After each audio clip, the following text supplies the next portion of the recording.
Hello and welcome to the Week 6 recap video for the Opus Magnum 2020 tournament. The puzzle for Week 6 is called Active Polymerase. That is a standard assembly puzzle. All the inputs are single atom, and the output is this shape, which I decided because it looks sort of like what other people have created as DNA infinite outputs that have this sort of zigzag but just repeated. This looks like something that could be in the process of assembling that DNA output. If you were to match the metal to the metal and the salt to the salt, it would be double-stranded, helical, using every element in this quintessence, and that's something that I've seen used by quite a few people in Steam Workshop puzzles. But now you're building the polymerase, which in this flavor text was the thing which will generate the infinite output automatically on its own. You just have to build this. So it's a finite output, and it notably employs the glyph of, it's just in this as the glyphs of quintessence, but if I create a new solution, I'll be able to show what it is. Glyph of dispersion. When you grab a quintessence, you drop it in this, you get all four elements made available to you. And that's the only way to get elements because Van Brolo's wheel isn't here. So you have to be able to create the four elements, but also the two salts, using this glyph of dispersion. That means that there are 6 pieces that need to come out of quintessence per output, but you get 4 per use of this, so there's a ratio problem. You have to use this, you have to either use the disposal and use quintessence twice per output, or you have to use quintessence 3 times per 2 outputs, but that means you're writing instructions for 2 outputs at a time. And we'll see some solutions to take either choice.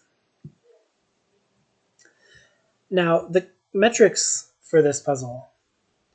The first one was cost with ties broken by area, which I considered an area challenge due to the fact that when you use the glyph of dispersion, the cost is rather fixed. You're going to need 4 tracks with a single arm or 2 tracks and a piston, but that's more costly. So nearly everyone who submitted for the cost category was effectively doing an area optimization challenge to see how little area they could take up building a rather large output with 4 tracks and a single arm. The second category was the intention was bonder throughput. It effectively was how many cycles does your solution take, but multiply it by the number of bonders you place. So that ended up, so there are 8 bonds in this product, 5, 6, 7, 8. There are also 4 quicksilver that are needed in order to build this output to turn lead into iron twice. And that takes 8 cycles to grab them. So you are already in cycles theory limited to a product every 8 cycles. But now when the assumption is that you are trying to use as few bonders as possible so that the bonders times cycles is minimized, that means that you're clearly being guided towards use a single bonder and use it every single cycle. That way you can keep maximum input speed based on this input, which is the limiting input, and then still create the output every 8 cycles by creating 1 bond every 8 cycles. We'll see how successful people were at that when we get to the category 2 solutions, but for now let's look at category 1. First solution we will look at for the cost to area is from above. Oops, this is cycles. From above. So from above is the only person to choose to use a piston, and because of that the cost is 110, but it'll at least show us some of the approach that is taken. Now we see already that by swinging at length 2, they're using area outside of what the footprint is for their solution. But the bigger problem with area usage in any of the solutions to this puzzle is the fact that while assembling, you have to put things on the bonder in all these different angles, and you're only going to get 1 bonder because it's minimum cost. So effectively, both the cycles and the cost challenges were, how do I make this with a single bonder? But in the cycles, it was, how do I use the bonder as often as possible? While in the cost one, it's, how do I use the bonder as area efficiently as possible? And these giant swings are not necessarily area efficient, but due to the fact that the tournament gives category points based on just the primary metric, the fact that From Above had 110 gold when the optimal was 100 gold guaranteed them 10 over 11 times 5 category points, which meant that this was still a very worthwhile submission. I'm curious to see, so there's a lot of shuffling around. They don't place the output disposal glyphs, so they're using all the inputs, all the quintessence outputs meaningfully. So the first time through the instruction tape, the quintessence is used for its air and for assault, and it drops immediately. But the second time, it looks like they've constructed it linearly, and what's left is to put the metal on last. And the metal needs to be on this side of the thing. So this whole product, which they just pivoted clockwise, needs to then pivot a bunch more times to be on the output properly. So there's a big spin around to get this even numbered output dropped, given the fact that the last bond that they make is iron. So this doesn't seem to be that coordinated for minimizing area, so we can move on, but still, as I said, the category points for even submitting something which is cost optimized are significant in this puzzle. So good job From Above. You picked a good one to submit to. Up next, we have the first of the 100 gold solutions. So this is the layout that people are going to be expected to use for this puzzle, which is a diamond track, which is not the only arrangement of 4 tracks, but it's the highest connectivity arrangement of 4 tracks. So most people will choose to use a diamond track. And then a length 2 arm. And the reason that you want to use a length 2 arm is that the only 2 points on the glyph of dispersion that you can reach with a single arm and no track are the earth, and the air. You can reach both of those if you have a length 2 arm. And then the other 3 points you need to add track to be able to reach. But it's shown that you can use 4 track. And that is provable in theory to be the best possible arrangement to access this, because you need to drop each atom individually, pick up each atom individually. You cannot use any indirect glyphs like you could if they were bonders or projection. So then we see already the footprint for the solution is extremely big. All the different intermediate locations that this is being dropped in the process of setting it up for these bonds means that it sweeps out a lot of area, but it is successfully creating the output, and it's doing so once per instruction tape because it is throwing away the excess material into the glyph of disposal. The glyph of disposal isn't adding area to the solution as it is that wouldn't already have been taken up by the swings. So in that sense, using disposal versus not using disposal is a no-brainer. It just makes the programming ask a little easier, because you don't have to program a second route, which, as we saw From Above, might mean that your second product comes out at a really awkward angle and you have to spend some area to maneuver it. But anyway, 77 area is the current target to beat at minimum cost. Let's see what the others did. Up next at minimum cost is Ochre, all the way down to 51 area, and you can see that they used the equilibrium glyphs to mark out all of the footprint that they were expecting to use. No disposal in this, so they used 2 full products were created by the time the instruction tape loops. And we see already that there is some storage over here. There's the quintessence bonded to salt, there's the elbow shape here that is stored, and then 2 extra salt. So this is really cool and forward-thinking storage solutions so that you don't have to come from awkward angles that require you to reorient this bonder. Or not reorient the bonder, but reorient the other piece that you're bonding to.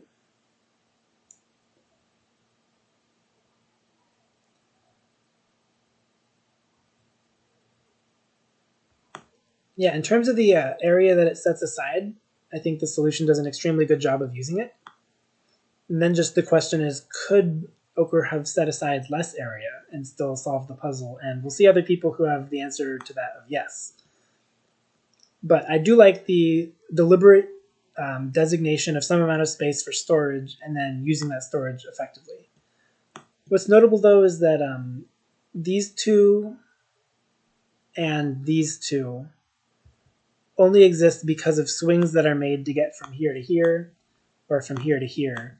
Because when a length 2 arm swings, it counts as having used the tiles that it would collide with if it was holding an atom and there was an atom on those tiles. And in that case, this and this, similarly here, they're counted as used even though they are not benefiting the solution in any way. You can't even store atoms on here because the arm can't reach them from its layout. So those are some area tiles that are slightly wasted. I would say that this is also a case of that. It looks like, yeah, the only way to turn this Quicksilver into a projection output is to swing it, and that takes up 2 more. So just a couple of minor inefficiencies, but in terms of the deliberate usage of storage, this is very smart and forward thinking. A very good solution from Ochre, so congratulations there. Up next we have Matter Monkey using 43 area. And yeah, that is how it fell off. It's 77, then 51, then 43. So there's still some deliberate equilibriums placed, but let's see how this space is being used. Because so far the storage has happened over on top of the output glyph, which is like the necessary placement. You have to put the output glyph, so that's space that you get to use for storage kind of by default. Oh, very interesting. This solution has an indirect metal on the purification glyph. The arm cannot put metal on this tile, so it relies on the metal having been already bonded to something, which there's no unbonder, so it has to be bonded in the orientation it would be bonded for the output. And then, so that's how this area is all being used. It's being used to put the elbow, which was required because the metal has to be bonded to be able to project. And yeah, the space here is being used to take the elbow and bond it to the other 5. Like when you have 2 pieces left to bond together, that's going to be when the space taken up is the greatest. And because you have one large thing being bonded to the rest of the output, whether it's 7 bonded to 1 or 3 bonded to 5 like it is here, it's still going to be something large at one of the ends. And so positioning that properly requires a lot of thinking ahead. And here we see the handling for even-numbered and odd-numbered outputs uses a different amount of quintessence, but since these quintessence outputs are pretty far out of the way of the solution, there's not a way that it's changing the... it's not going to change much of the logic in order to avoid collisions. It just is using a quintessence sometimes and not using it the other times because the 2 are already sitting aside. In fact, actually, the storage is air here, which then gets placed back at the bottom. Okay, so yeah, the 2 that hold over between the odd-numbered and the even-numbered inputs get placed down here on this glyph, but the air has to make a trip up to here and back for some silly reason, which I think is kind of funny. It's probably just because you need this this Quicksilver, and you need it to not swing across tiles in the bottom, so you have to drag it twice before you start swinging like it is going here. And the air would have been in the way if it didn't move up to this point. Very cool solution. I like the use of the indirect bonder, or the indirect projector, even though it caused a little bit of extra area usage. And good planning ahead with the amount of space you need for the extra elbow bit. Everything else is well covered by the output glyph. Next, we're going to look at Rio Kai. This is Rio Kai's first submission to the tournament, so welcome a newcomer. And this is at 40 area at minimum cost. And we see no disposal, so it's going to have 2 outputs created over the course of the input tape. And at this point, it's a question in terms of who saves more area by having better bonding order. Like what your last 2 things bonded together are going to make a big difference in how much area it takes up to do that bond.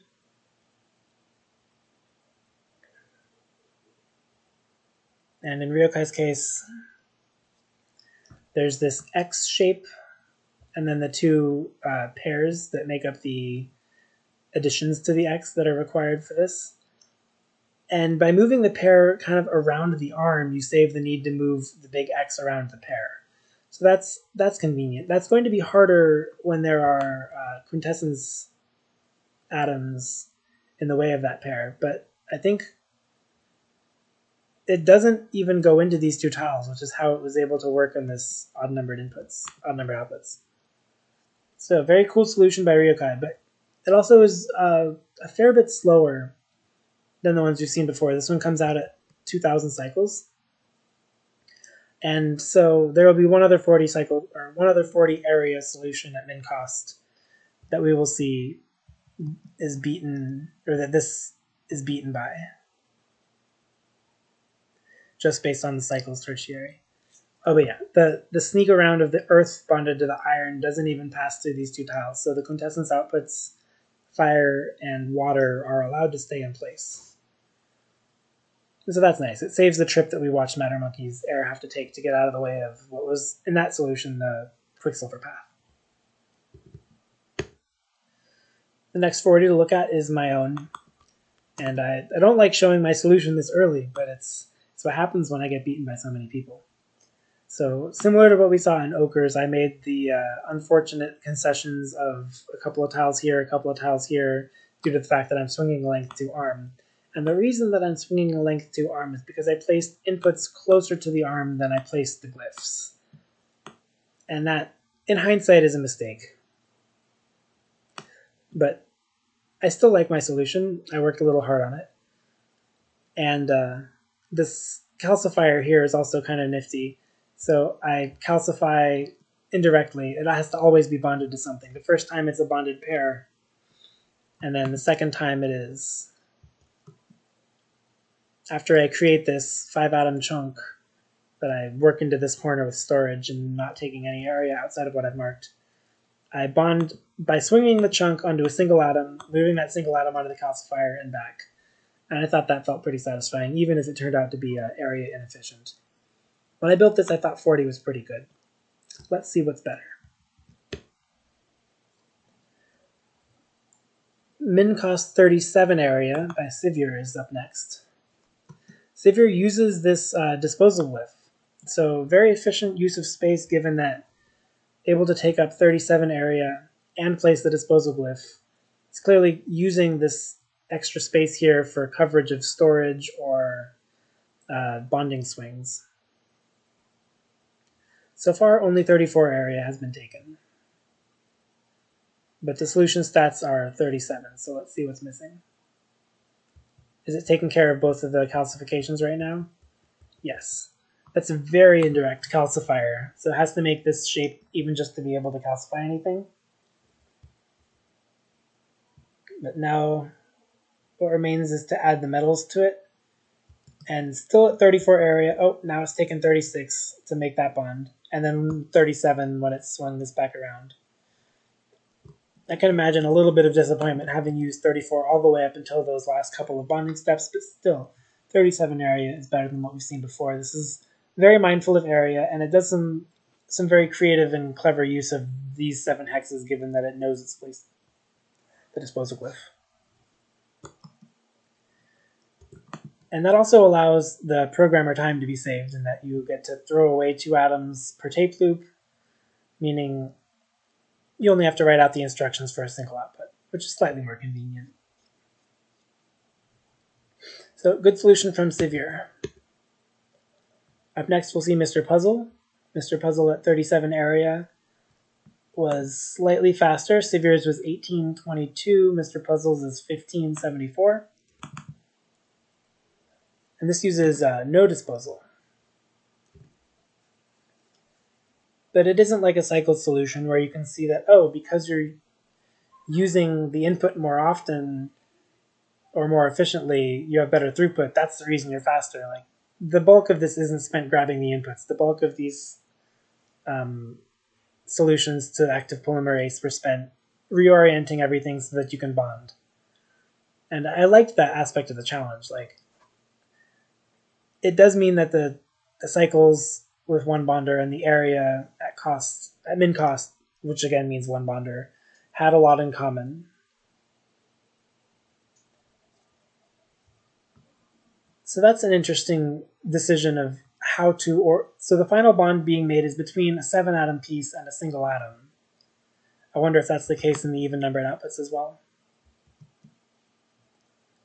Looks to be so, because bonding the metal now, spin it around, make this bond first. So instead of bonding these two together and then trying to bond it to the unit, it makes a bond to a 6-atom cluster and then has to position this whole 7-atom cluster post-bond. But it has the space to do that if it backs up onto this portion of the track. So that's very well handled. I would have thought that bonding 7 to 1 was the worst case because the 7 has to be in... There has to be some movement of the 7, which would take a lot of area, but this was able to do that with only 37 total area. You can see that the planning around this footprint was done well. So a very good solution by Mr. Puzzle.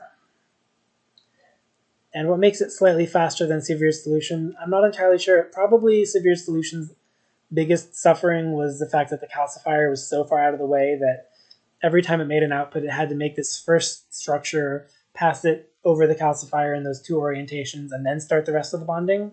And I would imagine that's where Severe lost enough cycles to be passed up by Mr. Puzzle here. Up next, Tweedledee with 34 area at min cost. So the number of equilibrium glyphs is steadily shrinking. These solutions are getting more and more area efficient, and it's worth trying to figure out exactly how it does that. So it fits almost perfectly in this Space Invader, or maybe even like the Discord symbol shape, but there's this one calcifier that's sitting outside. That's an indirect calcifier as well. And it works because the pieces that you're calcifying will be bonded. I'm very curious to see what the final bond is made in this solution.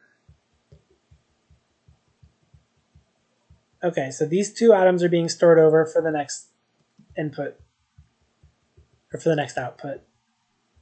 There's this pair,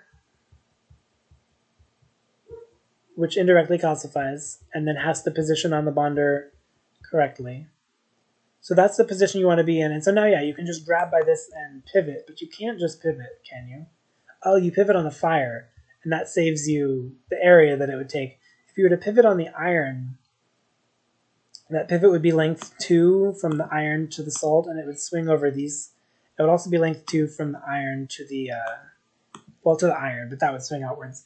It would take up a lot more space if you pivoted on the iron. By pivoting on the fire, sliding back down and pivoting back, you don't use any of this outside of this footprint. So that was very cleverly done. And I can assume that the even numbered inputs are basically the exact same algorithm. You just don't have to store anything down in this bottom left corner. But the bottom left corner was entirely out of the way of that final pivot, out of that final bond. So yeah, this is very smartly laid out and took 34 area. Good work from Tweedledee. We next go to Brother Mojo. Do we really next go to Brother Mojo? Wow, okay. Yeah, 34 straight to 30. I'm not too sure why the solution title was not cubed 32. Maybe it was not 32, and then it was actually not 32 because he had to find 32. And then he found the savings on that, and so it became not 32. That's my guess for the etymology of the name. And it turns out that not 32 is 30.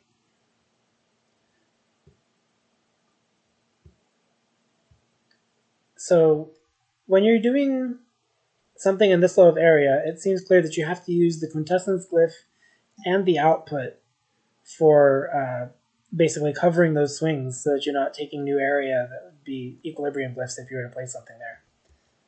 That's amazing. So this storage of 6 atoms here without going outside of the footprint really opens up the ability to use the quintessence glyph. And now there are 9 atoms, which comprise the 9 atoms of the output, and the 2 pieces that are left over on the glyph are way out here. So yeah, it could be reasonable to believe. Oh, but he reorganized them so that they were here instead. That's also very interesting. I guess to get from here to here requires this have been moved. Okay, so there's a lot of shuffling going on. But now that the shuffling is happening, we get to watch bonds being formed. Eventually. Dang, there's an awful lot of shuffling. I guess that explains why it is the slowest of the 30s.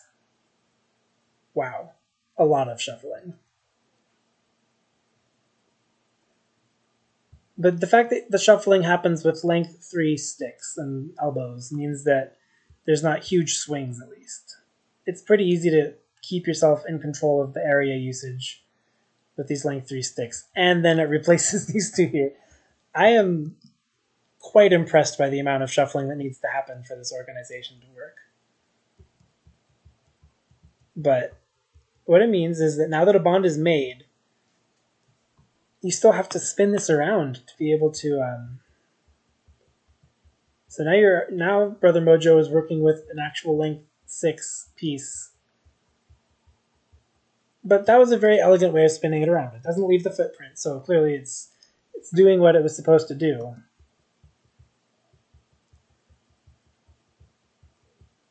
Finally, the output is made. Yeah, okay, so this one takes an extraordinarily long time, but all that time spent shuffling, which we'll now watch it fast forwards, is to be extremely careful about area usage. Oh, it doesn't have to be as careful when there aren't the two intermediates left over. That makes sense. So the time spent shuffling is only on the odd numbered outputs, but when we get there, here, there's three atom sticks and 2 single atoms, and an extreme amount of time spent reorganizing everything so that the bonds can be made in a position that allows that 6 atom piece to reorganize without going outside of the footprint. I think that's very good work, and there was definitely a lot of work that needed to happen to figure out this layout, enough to where I assumed the solution assumed it would need 32 area and then realized it could get away with 30. But I'm not going to watch this to completion. It takes 2,744 cycles. So we have a couple other 30s in this list of submissions, and they're faster than this, which is why this one is the one we looked at first. 30 does not necessarily require that much cycles. Up next we have Winter 1703. This is Winter's first submission to the tournament as well. Although they're a reasonably well-known area optimizer. They had the first use of input suppression on single atoms in the Lambent journal puzzle that I had seen, so that's what I primarily remember them from. But they've worked on quite a few area optimizations, and because this cost submission is primarily area-oriented, it's apparently right up their alley. So what does 30 area look like in this layout? Well, they have the inputs towards the outside, but the inputs for the metal are very close to the output. Still, there's all this space that is available to them for making bonds, and based on the position of the bonder, I would guess that the final bond is between a 6 atom chunk and then this last 2 air bonded to salt. That allows it to slide right onto the output. And by 6 I meant 7. And yeah, they've built that 7 atom chunk. It's stored on top of the output glyph. Now all that needs to happen is to get the well, these 2 atoms are out of the way naturally. So get this bonded pair with the salt and make the output. So that's very elegant. I don't think there's a lot of wasted motion here. I wouldn't say what we saw in Brother Mojo's layout was wasted motion, but it was a lot of motion, and the layout kind of forced it into that just because of some choices that I won't be able to talk about in enough detail to understand. But this layout doesn't force those inconvenient choices. It makes 7 atoms, finds a way to bond them together.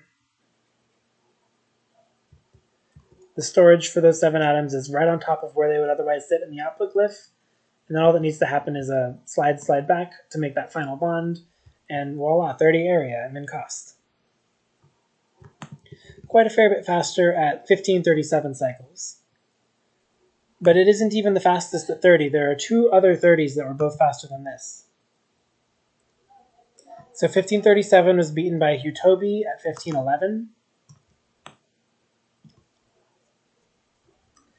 And Hutobi leaves themselves a bonder that is inside of the C shape of the product. Now, this was what seemed the most attractive when I was creating the product. Like, yeah, there's this spot for a bonder to fit, but actually producing the bond there last was really inconvenient, and so that's why my layout just chose to put the bonder where I needed it and do a lot of pivoting and take up a lot of area. I'm happy to see that Utobi was able to make the bonder in that position work out for them. It means that that pivot right there is length 3 and a knight's move. So that's a very long pivot, but because of the nice way that the solution is laid out, all the space that it takes up is well covered by glyphs. And that means that the final bond to make is just the one to the metal right here. And an arm at this angle only is able to grab onto something on the product and do the slide back to finish off. So 7 bonded to 1 without any rotations, although there was still a rotation required for the 7, but that was a pivoter on the air, and then the metal that was at the end swung only over stuff that was already used. That's a very large swing to include in a low area solution, and I'm impressed. I guess that's what it took to use the bonder in this position. But getting it at 30 area placed Utobi quite well. We're still in 5th place. So let's see what was done that was better. Rolomni also had a 30, but that 30 was at 12:23 seconds. So this was by a reasonable margin the fastest of the 30s.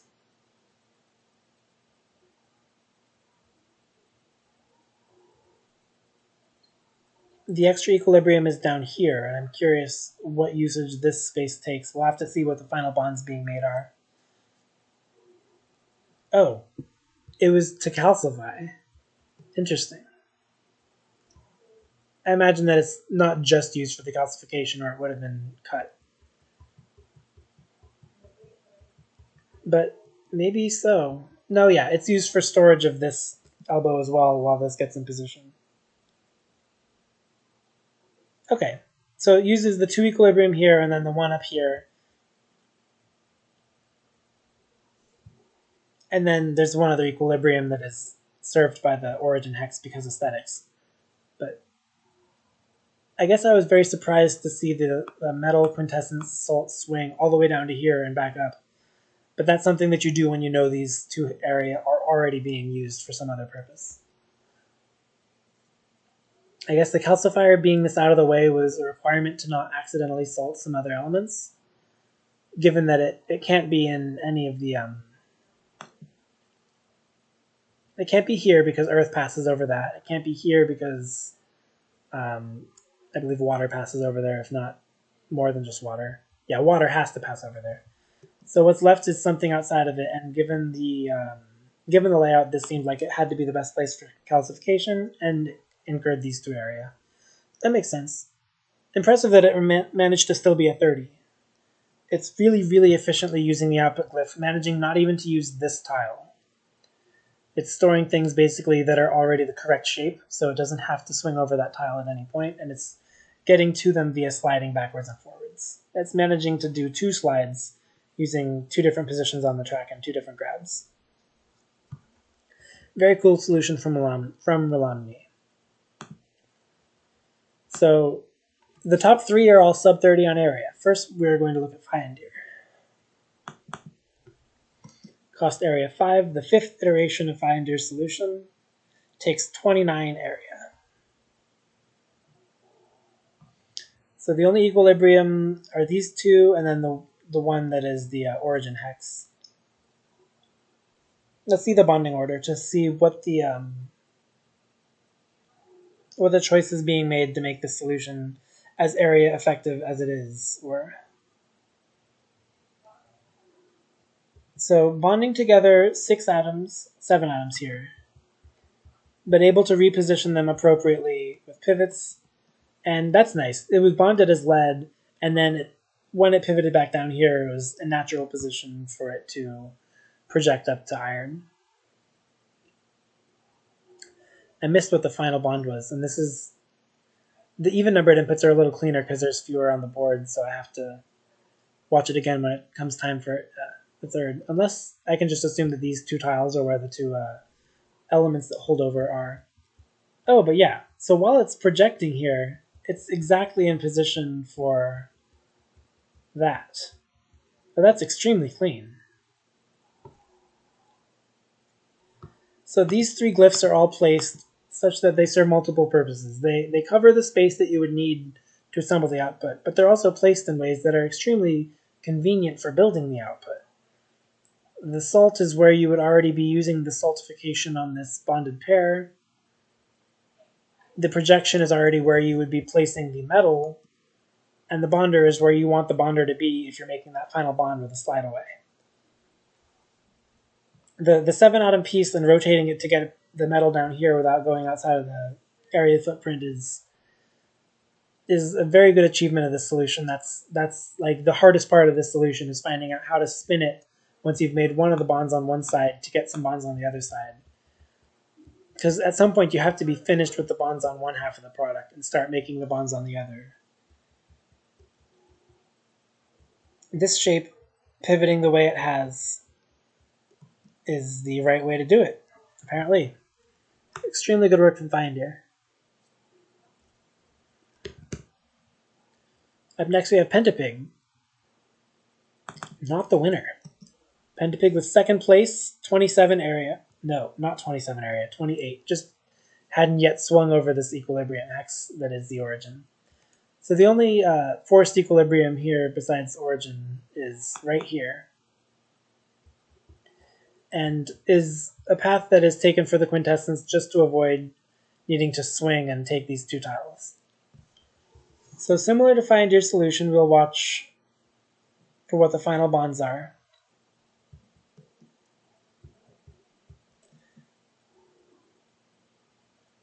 But we see a little bit of reorganizing, and then there we go. We have once again made this 7-atom piece. And we've once again made it in such a way that it's already spun correctly so that the bonding that has to happen afterwards doesn't take up more space. It doesn't even go into this hex. That swing has to... I'll look at that swing again next time. It's cycle 243. Then the question is, how does this bonder best serve the final bond here? And I guess, yeah, you just need to slide twice, holding it in two different positions on the output. And that solves the problem. Interesting also, these two are already bonded. They're bonded as part of the storing them down here.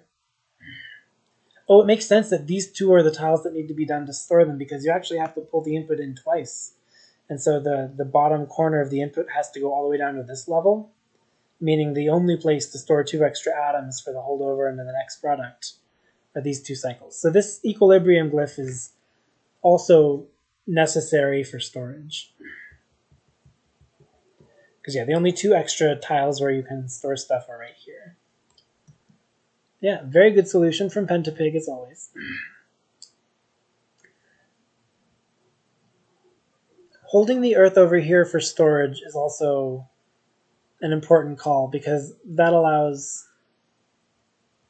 Yeah, I guess I have to look at how the storage works in the solution. So this bonded pair is the one that will stay until the next product.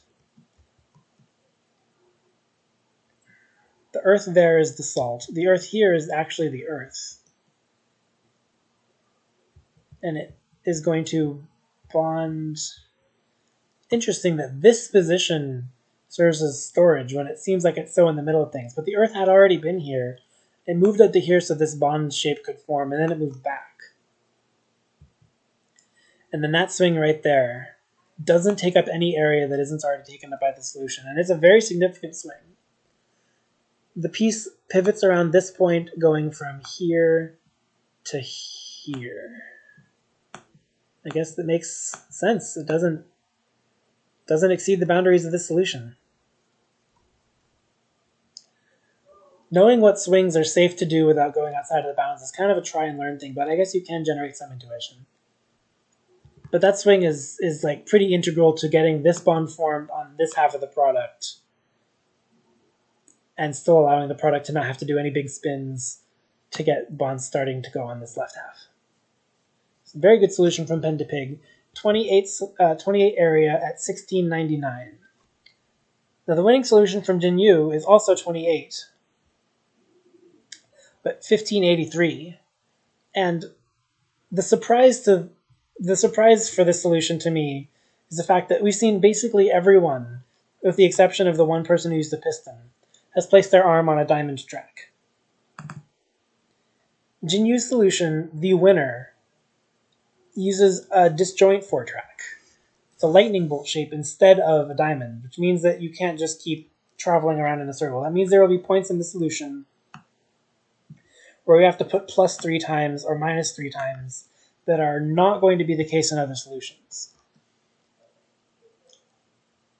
But it looks like it's only once when you're putting quintessence here. For the rest of the solution, the ability to go from this point to this point in one cycle actually buys a lot of convenience. It's also a 3 pluses to go from having built this X and this one air that is being stored. But yeah, the use of a lightning bolt shaped track piece. I didn't expect that to be a winner. I didn't even expect to see anyone submit using it. But Jinyu has a lot more experience with secondary optimization than I do. The final bond being made, the bonder is at this angle. For pentapigs, we saw it at the left-right angle, which meant that we pulled twice.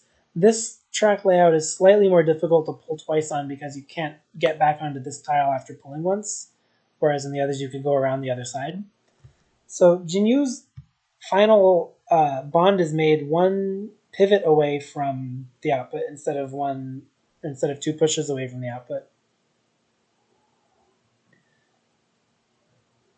And similarly, we see Jinyu solve the problem of making bonds on one side of the output and then spinning it around to make the bonds on the other side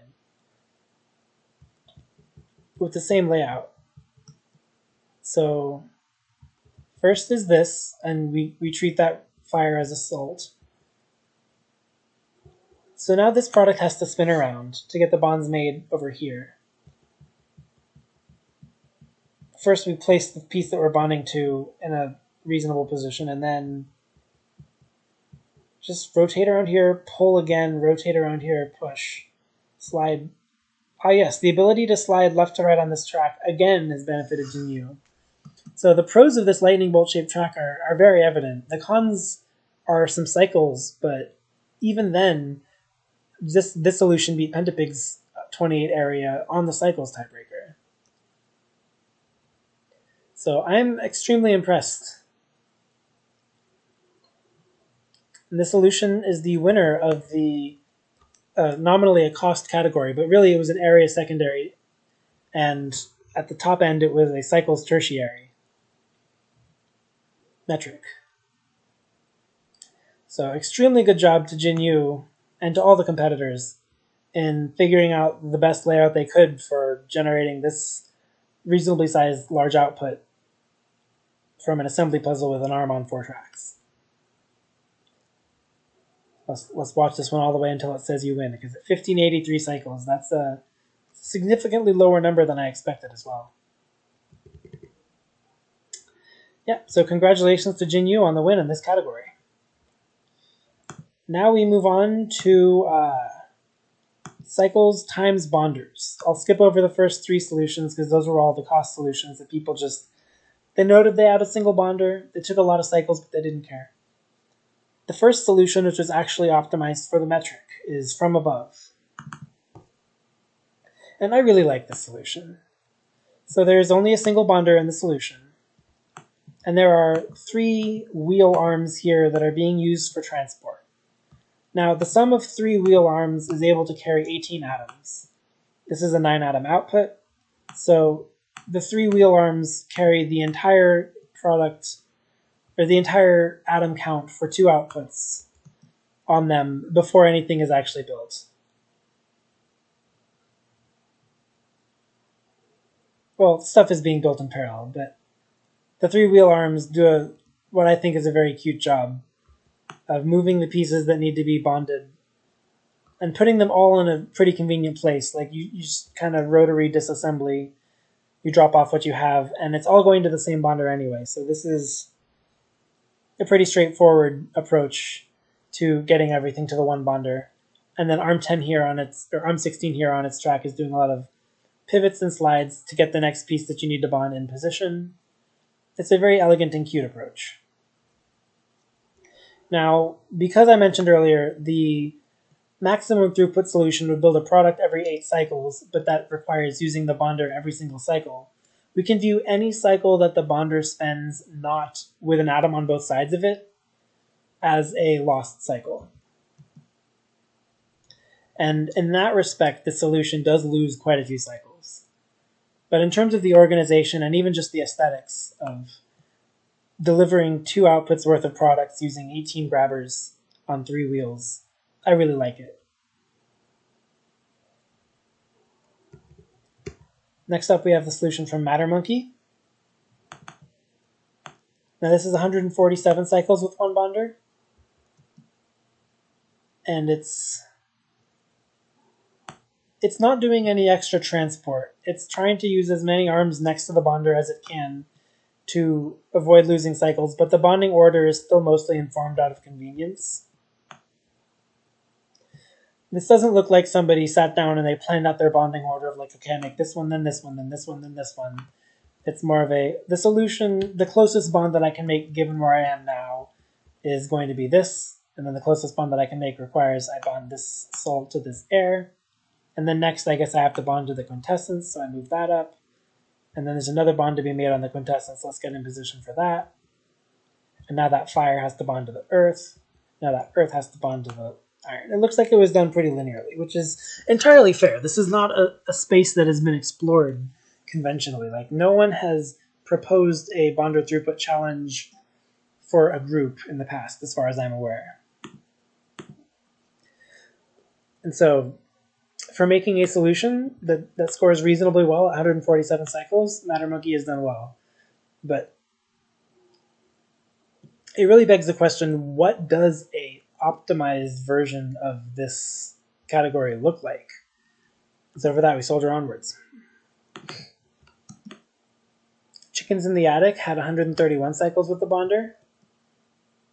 And you can see here that kind of following the snake shape through this input allows a single slide, then a single pivot in quite a few cases. Slide, pivot. And then the last 2 are only 3 pivots away, so there's 2 lost cycles in between those bonds. But there are a handful of lost cycles in between the bonds already. All the infrastructure that is needed to be able to supply these things to this end of the bonder in time. In fact, the new atoms being added are always being added with the growing piece on this far end and the newly added single atom on this close end. Which is not a necessary restriction. There's certainly ways to improve the throughput by switching up which end of the bonder is which, but it's very well organized, and it makes the job for arms 6 and 7 very straightforward. They just have to put the growing piece in with some new spins. But yeah, growing using a single output that's growing and then bonding the new stuff to it is how Chickens in the Attic approached this solution, and it took them 131 cycles, but only on a single bonder. And I'll just go ahead and say every single submission used a single bonder. There were no people who came out ahead of a single bonder solution with multiple bonders, because of the fact that this puzzle already needs to have 8 cycles per output from the input count. Your goal was to just get a single bonder used as fast and as often as possible. Up next, Mr. Puzzle at 110 cycles. So here we see the bonds all being made on the quintessence first. And I generally like that because that allows you to make 4 bonds in 5 cycles. That lowers the number of dead cycles by a significant amount. It still means that there is a dead cycle, but it's a step towards getting to the best looking solutions. You first make all these bonds on this, and then 2 cycles here, 3, then 2. Meaning that the tape loop for this is, whatever this duration is, 20. So 1 output every 20 cycles. 20, and then again on 40, I assume. Oops, 6. Nope. I've made a mistake. I've made a miscalculation. 4. Oh, right. No. No, I am still confused. So there's 2 instruction tapes per output. No, there's 2 outputs per instruction tape. This X is here to prevent it from... Is that necessary X? No, it seems to be matched by there. But the actual instruction tape length is 18. Because at this point, ARM 2, which is serving the same track loop purpose as ARM 1, is going to take care of this second output. Yeah, okay. So 18 is the track loop length, which means that there are 8 bonding cycles and 10 dead cycles per tape loop. And from this point onwards, I'm going to start talking about how many dead cycles there are per output. Because that's the number to get down. If you can get that number down, you're going to have a very good cycles count. The latency was not really a concern for a lot of people in this puzzle. There were still some squeezes to be done to try to trim latency by 1 or 2, but the most significant thing you could do to improve your score on this puzzle was shorten that tape loop and make as many cycles of that tape loop spent bonding as possible. It's going to be 8 bonds unless you're using an unbonder for something else. 8 bonds and then some additional number of dead cycles. How low can that additional number be? So next we see Rolomny. I believe Rolomny said that his was 13, so there are 5 dead cycles. But here we start to see what I really like about a lot of these submissions. This C shape very naturally lets you grab onto one of the ends and just start adding to the other side of the bonder while you spin it in a circle. It doesn't work perfectly. Eventually you have to break the chain. But 6, one dead cycle, 7, 8, 9. So 8 bonds are formed in 9 cycles here.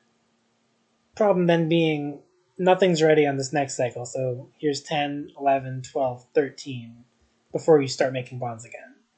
And this isn't the only solution to do this. There's my own solution is also guilty of this. But it's a very good approach at the beginning to make as many bonds as quickly as it can. It just doesn't loop quickly enough because the quintessence glyph that is used to start getting these elements is blocked, and you can't drop quintessence until the glyph is unblocked. So even though ARM 1 is technically able to put quintessence in place earlier, like ARM 1 could put quintessence in right now, but it wouldn't actually create elements until this cycle anyway. So there's no way that it could have been sped up without moving this dispersion glyph, and that was... I think Rolomny put more time into the other category, and so saying like at the very end, like, this is not as good as I want it to be, but I'm not going to improve it any further. So there we have a 13 cycle per output, 5 dead cycles, 8 bonding cycles, and it's using the spin in a circle to make the C, which I really like. Up next we have Larsdahl. Larsdahl takes 79 cycles. It has 4, 8, 9, 10, 11, 12, and a repeat. So 2 outputs. There's no disposal glyph, so it makes sense that it's making 2 outputs.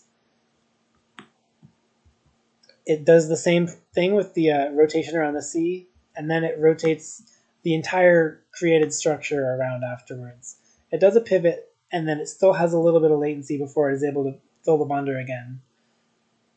But similar to what we saw with Rolomny's solution, it creates 8 bonds in 9 cycles. The only time that is lost is the regrab here, because we cannot get from this position into a position capable of bonding without regrabbing it at the position where ARM18 is grabbing it. So it's showing the route that we're trying to reach. So the 1 output every 9 cycles can be achieved by people who make this sort of approach, but then are able to fill the bonder with the next output's atoms almost immediately. Well, it shows a goal that we might want to reach. There's still the open question that we haven't addressed yet of, can somebody manage to get 8 output or 8 bonds in 8 cycles without a regrab? Clearly this elegant spin around the C, regrab, spin around the C approach gets you to 9, but is kind of fundamentally blocked from getting to 8. So we'll have to see what other people do.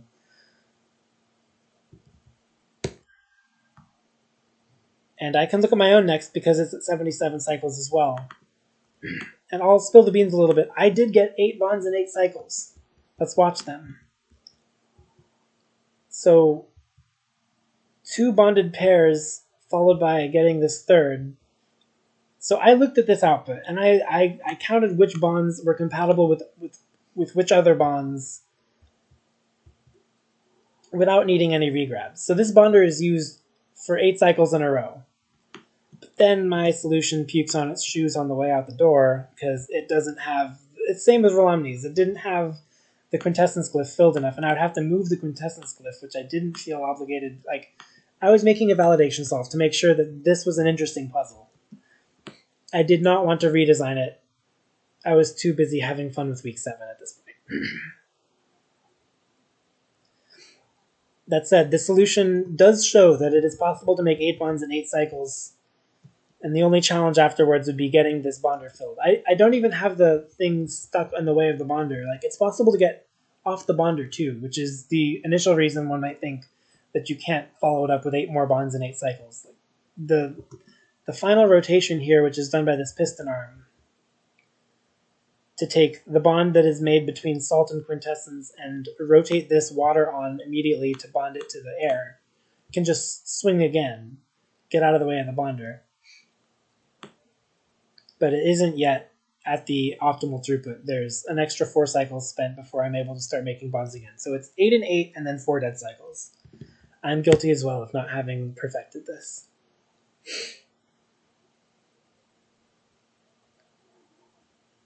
Up next we see Jinyu.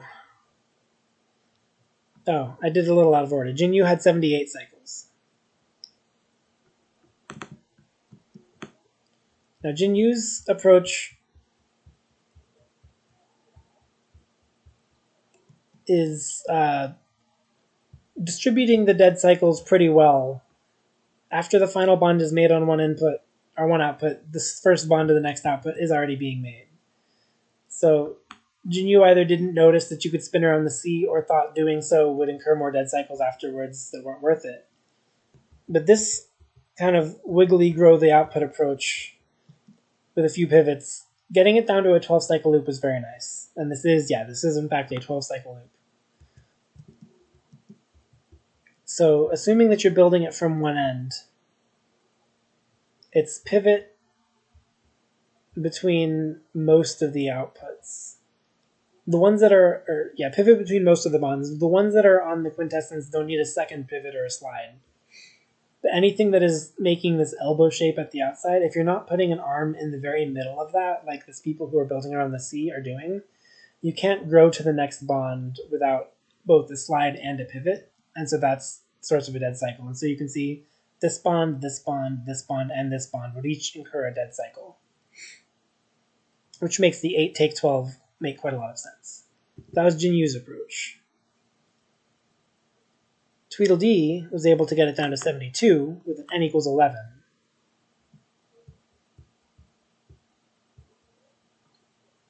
And here we see Tweedledee not making all the bonds in a linear order.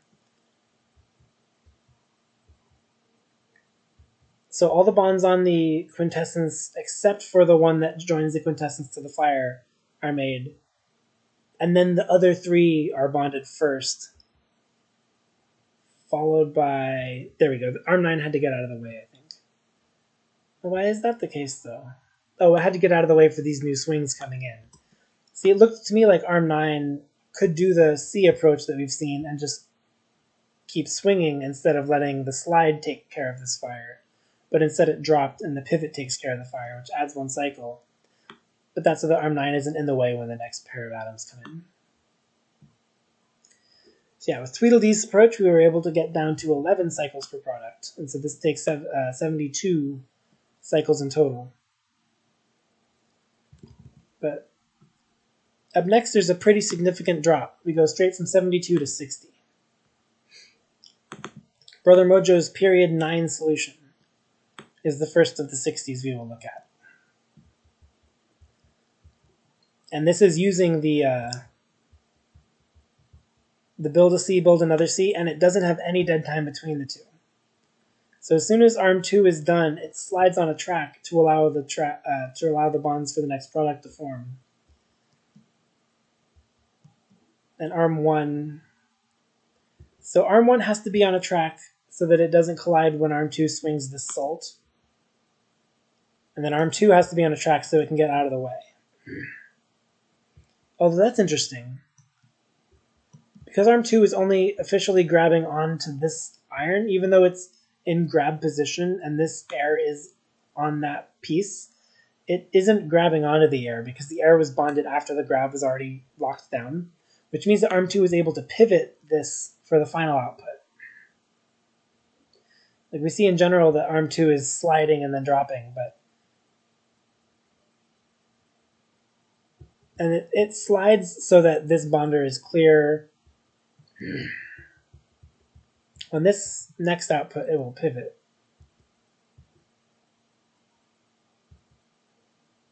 And that does put the dead cycle on the bonder, and I'm not entirely sure if that's incompatible with the rest of them, but it only needs to pivot for the last. This is an example of somebody who did a latency squeeze to make sure that their last output came out fast enough.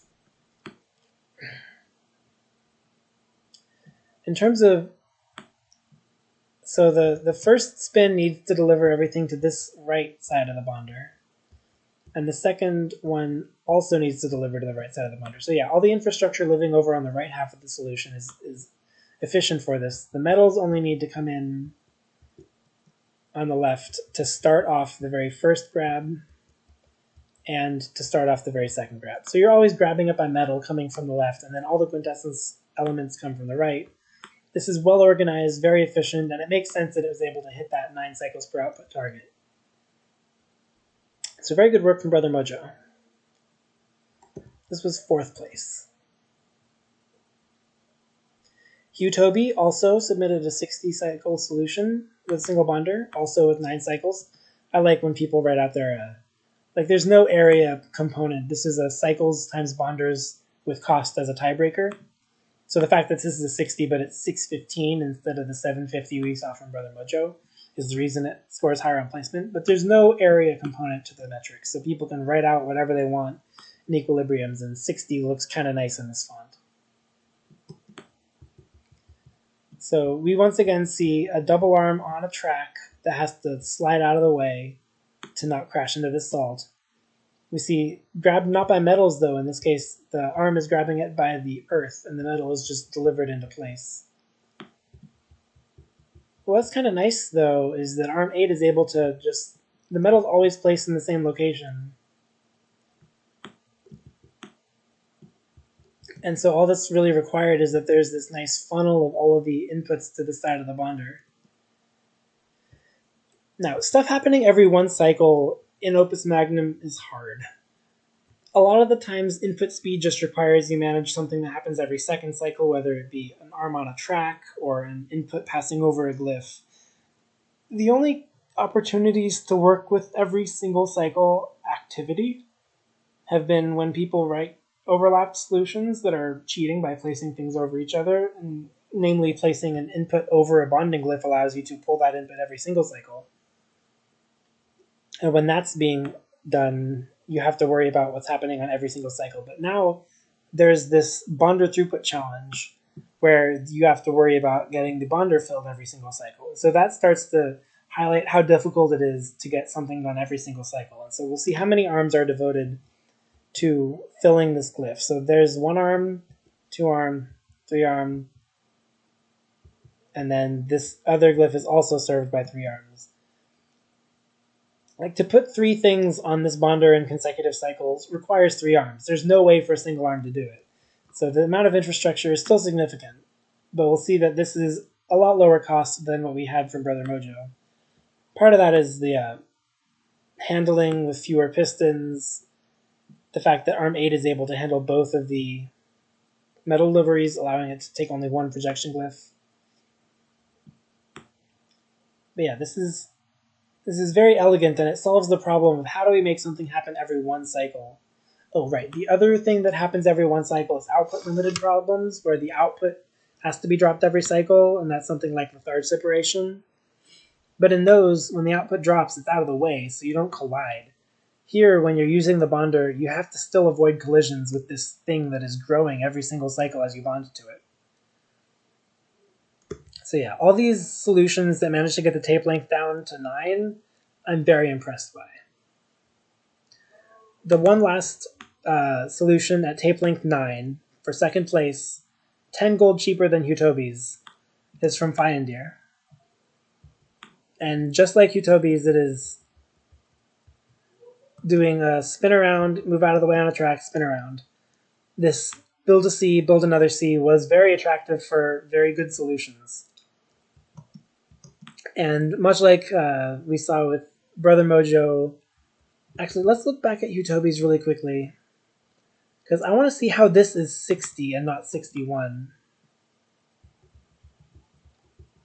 It does the pivot, and it doesn't crash into anything. So whereas Brother Mojo's only pivoted on the last one, Hutobi's manages to pivot on every single output, which means that it's keeping its max throughput without any change to the code, and able to deliver immediately after the last drop. And we saw Brother Mojo had to do the +1 at the end, where he pivoted and lost a cycle on the bonder.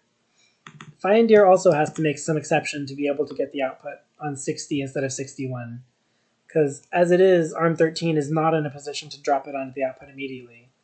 What it actually does is move onto a track, ARM17 does a giant spinning adjustment, and then delivers the output.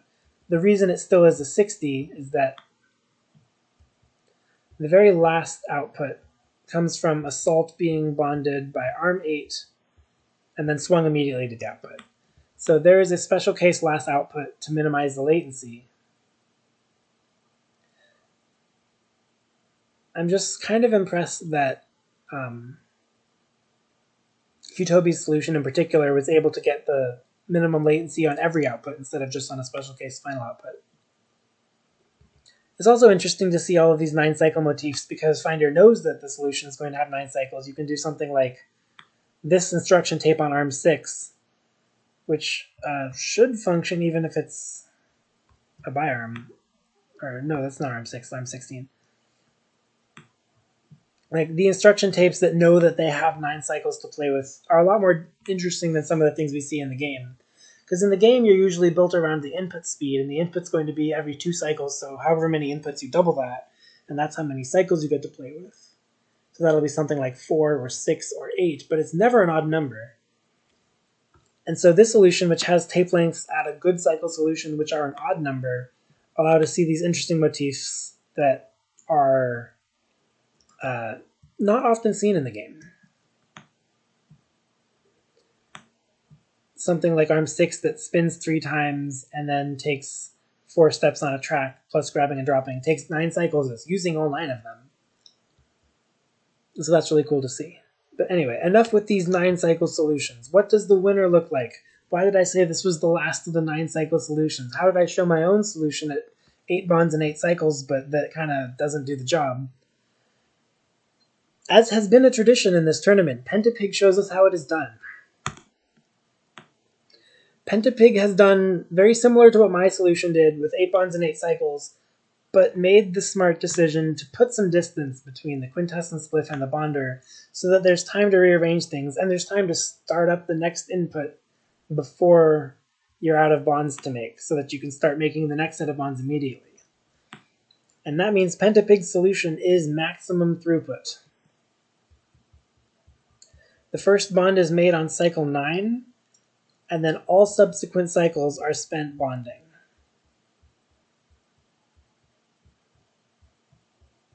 Four, 5, 6, 7, 8. 1, 2, 3, 4, 5, 6, 7, 8. So that's what it looks like when all the bonds are being made. But what is the decision being made here? What bonds in what order? So when you slide something off the bonder and then pivot it back on, it'll let you make these 2 L shapes in parallel. You can like switch off which bond is being made in which. So it's like left, right, left, right.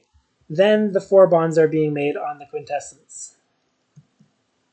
And all that needs to be ensured is that there's enough time to position the L before it is in the bonding location to allow it to make the bond onto the quintessence. And then you just get out of the way, and then the next 5 atoms come in to make those elbow bonds. It's actually 6 atoms, but this salt is... No, wait, how are there 6 atoms? I only saw 5 both times. Oh man, the arms are in the way of all the atoms. 1, 2, 3, 4, 5. Is this water the sixth? Yes, the water is the sixth.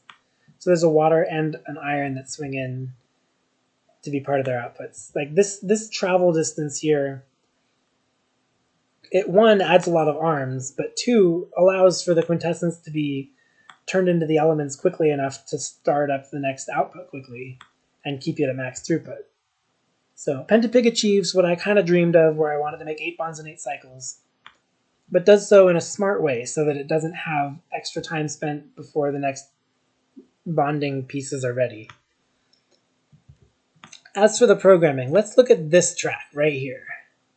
Notice that this track is very long, and there are 1, 2, 3, 4, 5, 6, 7, 8, 9 arms on it.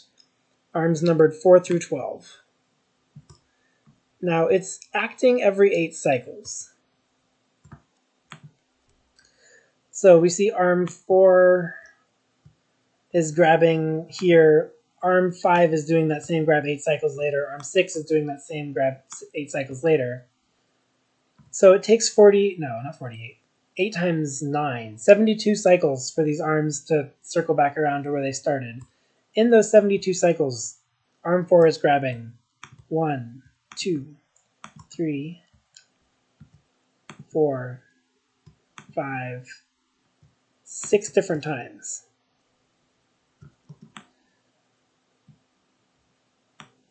So these arms are serving 6 completely distinct roles on an enormous 72 instruction track loop.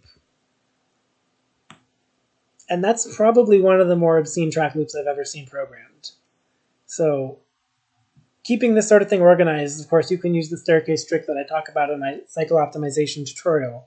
But like designing for it and making sure that every arm always has the time it needs to get to its next task and then is able to do its next task without crashing into other arms is rather phenomenal. Like there are 6 different tasks being handled by this track loop. Let's see, delivering this metal, delivering this air, delivering the earth, like everything that isn't handled by these arms at the top with regards to putting things on the bonder in time is part of this track. So this track is the MVP of Pentapig's solution. Handling so much work without taking tons and tons of arms. I mean, it takes 9 arms, but there are 9 arms that are kind of morphing into each other as they move on, so that you don't have to have a new track for every arm that wants to do more than just grab, rotate, move, drop.